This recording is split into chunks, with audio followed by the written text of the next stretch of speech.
this is interesting as well. This is from the 33rd team. Those are former NFL executive types and scouts. 5 most underrated players heading into legal tampering, which starts Monday.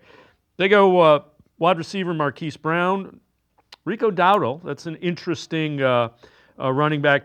Just not 27 yet. Marquise Brown's 27.7, so he's 27 and a half.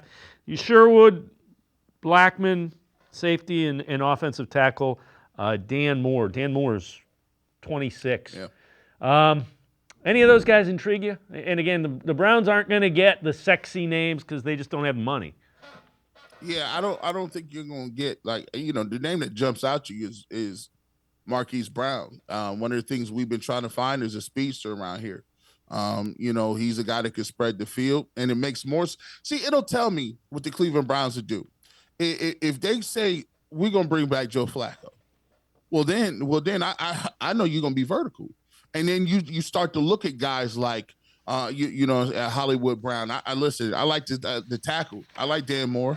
I like him a lot. The only problem I don't know is how the Browns feel about their tackle room. Conklin is one of the names that we talk about, and they would have to restructure or move him in order to move Myles Garrett or some other things.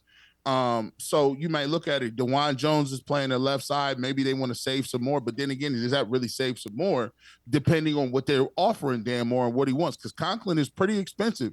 You look at the offensive line between Joe Bitonio, who just opted back in, Ethan Pochich, and Wyatt Teller.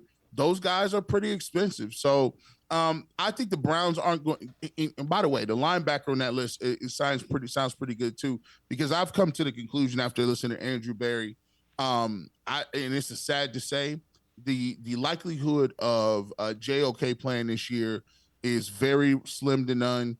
And at this point, we need to be worried about his long-term health of whether or not he's going to be forced to retire. Because I have heard nothing from Mary Kay. I've heard nothing from any other sources. They talked about him going to get other special opinions and further opinions.